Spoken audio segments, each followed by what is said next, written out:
vous remercie d'être venu assister à la présentation de cet ouvrage sur les formations et l'emploi dans la collection INSEE Référence qui sort aujourd'hui.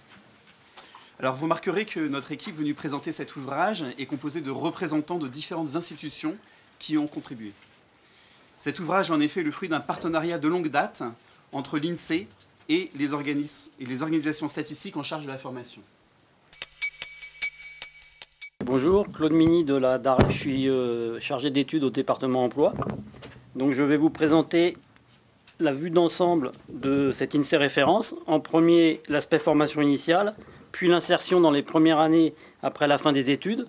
Enfin, je serai bref sur la formation continue qui va faire l'objet d'une présentation spécifique ensuite. Premier point, la formation initiale. Ce premier graphique nous montre l'évolution de la proportion de jeunes qui obtiennent le baccalauréat par filière depuis 1980. Entre 2010 et aujourd'hui, cette proportion est repartie à la hausse après 15 années de stabilité. 79% d'une génération de jeunes a obtenu le baccalauréat en 2017, soit 14 points de plus qu'en 2010. Avec plus de jeunes qui obtiennent le baccalauréat et des taux de poursuite d'études relativement stables par type de bac, de plus en plus de jeunes accèdent à l'enseignement supérieur depuis 2010. Ces jeunes poursuivent aussi des études plus longues et obtiennent des diplômes plus élevés.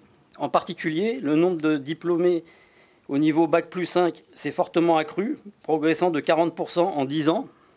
Et cela suite à la réforme licence-master-doctorat qui a permis l'émergence du master. L'apprentissage progresse dans le supérieur. Son poids a doublé en 10 ans et on compte 6% d'apprentis parmi l'ensemble des étudiants fin 2016. Maintenant, j'en viens à l'insertion en début de vie active. Durant les 4 premières années suivant la fin des études initiales, la grande majorité des jeunes sont présents sur le marché du travail. Dans cette phase d'insertion, ils présentent des indicateurs de chômage et d'emploi dégradés par rapport aux plus anciens.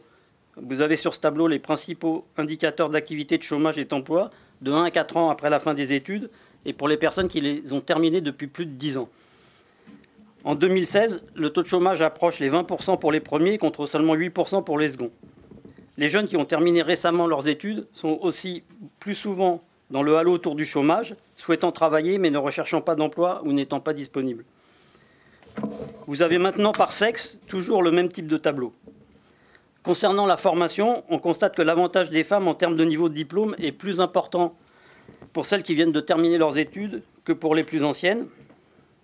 Après la fin de leurs études, la plupart des jeunes se portent sur le marché du travail et sont ainsi surreprésentés dans les candidats à l'embauche. Par ailleurs, lorsqu'ils sont en emploi, ils sont beaucoup plus souvent en CDD ou en intérim. La conséquence de cela, c'est que leur situation sur le marché du travail est beaucoup plus sensible à la conjoncture économique que pour les plus anciens.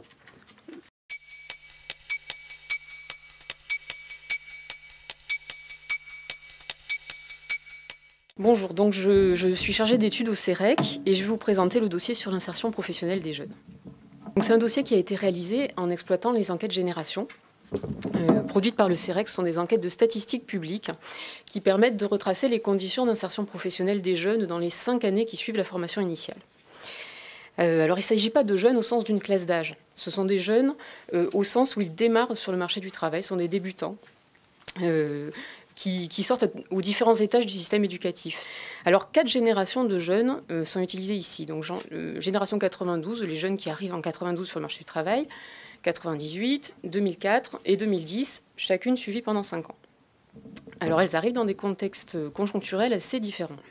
Génération 98, par exemple, bénéficie d'une conjoncture économique tout à fait porteuse, plusieurs années durant. Génération 2010, à l'inverse, pâtit de l'après-crise, donc durablement morose au niveau de la conjoncture.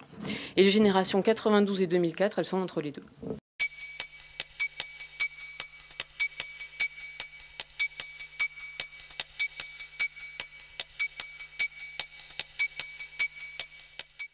Donc on a quand même une dégradation assez marquée, pour certains plus que pour d'autres. Que disent les jeunes de leur parcours et de leur situation? Puisqu'on dispose dans l'enquête génération de données subjectives. Alors voilà quelques exemples. Le plus frappant probablement, c'est celui qui concerne la question sur l'inquiétude. On demande aux jeunes s'ils sont plutôt inquiets pour leur avenir professionnel ou plutôt optimistes. Et en fait, il y a une très nette baisse de la part de jeunes qui se déclarent inquiets. Vous voyez, on passe de 37% à 23%. Je n'ai pas reproduit tous les indicateurs, mais il y a un mouvement d'ensemble sur l'ensemble des indicateurs. Les jeunes se disent moins souvent insatisfaits, que ce soit de leur parcours, de leur situation, ou inquiets pour leur avenir. Alors pour terminer, est-ce qu'il y a un paradoxe? On a cette dégradation objective des conditions d'insertion et une amélioration marquée du regard des jeunes sur leur parcours, leur situation, etc. Alors les jeunes qui sont arrivés dans les années 90 sur le marché du travail sont des jeunes qui ont, en grandissant, vu le développement du chômage, des formes particulières d'emploi, etc.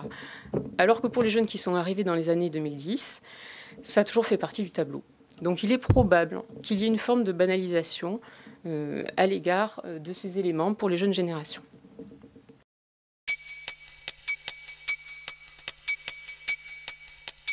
Donc, je suis Philippe Lombardo, chargée d'études sur la formation professionnelle au ministère du Travail. Je vais vous présenter les résultats d'une étude qui est le fruit d'une collaboration avec Virginie Formand de l'INSEE. Il s'agit d'une exploitation de l'enquête sur la formation des adultes, donc la toute première exploitation de l'enquête.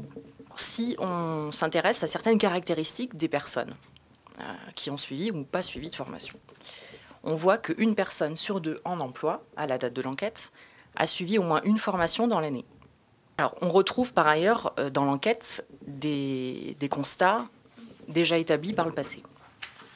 Donc on voit par exemple que les cadres se forment davantage que les ouvriers. On a un taux de participation à la formation professionnelle de l'ordre de 66% pour les cadres, contre 35% pour les ouvriers. On a plus de salariés formés dans les grands établissements et le taux de participation est croissant selon la taille d'établissement. Il y a plus de personnes formées dans le public, 62%, contre 45% pour les salariés du privé. Alors on a dit que les chômeurs se formaient moins, mais il est intéressant de noter que leurs formations sont plus longues. Donc c'est le cas d'une formation sur 3 pour les chômeurs, elle dure plus de 60 heures. Pour les personnes en emploi, les formations de cette durée-là sont beaucoup plus rares, moins d'1 sur 10. On a dit que les chômeurs se formaient moins, mais ils ont un souhait de formation plus fort que les personnes en emploi. On constate pour un chômeur sur 2, ce sont un manque d'accompagnement ou un coût trop élevé qui sont déclarés comme obstacle principal par les chômeurs. Le coût de la formation donc, est en deuxième position et l'absence de formation adaptée vient en troisième avec 13%. Alors pour finir, quelques éléments sur les dispositifs d'accès à la formation. L'enquête permet d'évaluer la connaissance des dispositifs. Alors généralement, les chômeurs connaissent moins l'ensemble des dispositifs, ce n'est pas seulement le CPF, que les personnes en emploi, ce qui peut s'expliquer en partie du fait qu'ils bénéficient d'un canal d'information en moins, puisque l'employeur est tenu d'informer ses employés sur l'existence de ces dispositifs d'accès à la formation. Je vous remercie.